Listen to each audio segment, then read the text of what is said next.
মাই dear student আৰু এটা নতুন ভিডিঅ' লৈ মই তোমালোকক সকলোকে স্বাগতম জনাইছোঁ। ছাত্ৰ ছাত্ৰীসকল, এই ভিডিঅ'টোৰ জৰিয়তে আমি শিকিবলৈ গৈ আছোঁ প্ৰেজেণ্ট টেন্সৰ এটা ভাগ প্ৰেজেণ্ট পাৰফেক্ট টেন্সৰ বিষয়ে। আগতে আমি শিকিছোঁ প্ৰেজেণ্ট ইনডিফিনিট টেন্সৰ বিষয়ে শিকিছোঁ, প্ৰেজেণ্ট কণ্টিনিউয়াছ টেন্সৰ বিষয়ে শিকিছোঁ। তো আজি এই ভিডিঅ'টোৰ জৰিয়তে আমি শিকিবলৈ গৈ আছোঁ প্ৰেজেণ্ট পাৰফেক্ট টেন্স।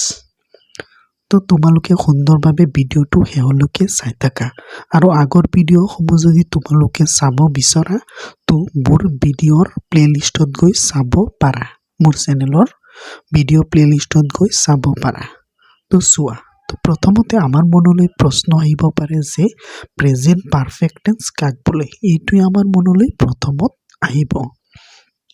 তো চোৱা, প্ৰেজেণ্ট পাৰফেক্ট টেন্স কাক বোলে। কোনো এটা কাম, চোৱা, কোনো এটা কাম এইমাত্ৰ শেষ হোৱা বুজালে তাকে প্ৰেজেণ্ট পাৰফেক্ট টেন্স বোলে। মানে যিকোনো এটা কাম তুমি ধৰি লোৱা কৰি আছা আৰু সেই কামটো এইমাত্ৰই শেষ হৈছে, যিটো কাম কৰি আছা তুমি এইমাত্ৰ জাষ্ট শেষ হৈছে, তো তেনেকুৱা যদি বুজায় তাক প্ৰেজেণ্ট পাৰফেক্ট টেন্স বোলে। ঠিক আছে। আৰু প্ৰেজেণ্ট পাৰফেক্ট টেন্সৰ বিভাৰ্ব হ'ল হেজ হেভ। প্ৰেজেণ্ট পাৰফেক্ট টেন্সৰ বিভাৰ্ব আছে আৰু বিভাৰ্ব দুটা হ'ল হেজ হেভ।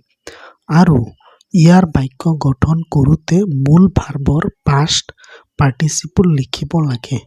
যদি তুমি প্ৰেজেণ্ট পাৰফেক্ট টেন্সৰ বাক্য বনাব খোজা, প্ৰেজেণ্ট পাৰফেক্ট টেন্সত বাক্য এটা বনাব খোজা, তো তোমালোকে কি কৰিব লাগিব, ছাবজেক্টটো লিখিবই লাগিব, তাৰপিছত বিভাৰ্বটো লিখিবই লাগিব, লগতে যিটো মূল ভাৰ্ব লিখিবা, মেইন ভাৰ্ব, সেই ভাৰ্বটোৰ পাষ্ট পাৰ্টিচিপল লিখিব লাগিব, তেতিয়াহে হ'ব প্ৰেজেণ্ট পাৰফেক্ট টেন্সৰ বাক্য। ঠিক আছে। তাৰপিছত চোৱা, বাক্যৰ গঠন। প্ৰেজেণ্ট পাৰফেক্ট টেন্সত বাক্য কেনেকৈ গঠন কৰিবা, ষ্ট্ৰাকচাৰ কি হ'ব। তো প্ৰথমত এছ মানে ছাবজেক্ট, এছ প্লাছ বিভাৰ্ব প্লাছ মূল ভাৰ্বৰ পাষ্ট পাৰ্টিচিপল প্লাছ অবজেক্ট। মানে প্ৰথমতে তুমি ছাবজেক্ট লিখিব লাগিব, তাৰপিছত বিভাৰ্ব লিখিব লাগিব, হেভ বা হেজ দুটাৰ পৰা এটা যিকোনো এটা হ'ব পাৰে, তাৰপিছত মূল ভাৰ্বৰ past participle, present past participle. ভাৰ্বৰ তিনিটা ৰূপ থাকে, তো শেষৰটো যিটো পাষ্ট পাৰ্টিচিপল সেইটো লিখিব লাগিব, তাৰপিছত অবজেক্ট যদি দিব খোজা লাষ্টত দিব লাগিব। ঠিক আছে। তো এক্সাম্পল, কেইটামান এক্সাম্পল যদি আমি চাওঁ তেতিয়াহ'লে আমি আৰু সুন্দৰভাৱে বুজি পাম। তো চোৱা এক্সাম্পল, ৰীনাই ভাত খালে, মানে ৰীনাই ভাত খাই শেষ কৰিলে, খালে, খাই পেলালে, তাৰমানে কামটো শেষ হ'ল, ভাত খোৱা কামটো শেষ হ'ল। তো ৰীনা হেজ ইটেন ৰাইচ। তো ৰীনাটো হ'ল ছাবজেক্ট, হেজটো হ'ল বিভাৰ্ব, ইটেনটো হ'ল মূল ভাৰ্বৰ পাষ্ট পাৰ্টিচিপল, আৰু ৰাইচটো হ'ল অবজেক্ট। ২ নম্বৰটো চোৱা, তাই এইমাত্ৰ আহি পালে। তাই মানে আহি পাই গ'ল, মানে শেষ হ'ল কামটো, তেওঁ অহা মানে তাই অহাৰ কামটো শেষ হৈ গ'ল। তো কি হ'ব, শ্বি হেজ এৰাইভড জাষ্ট নাও।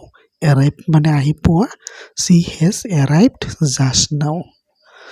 আৰু এটা চোৱা, ৰাধাই এখন চিঠি লিখিলে।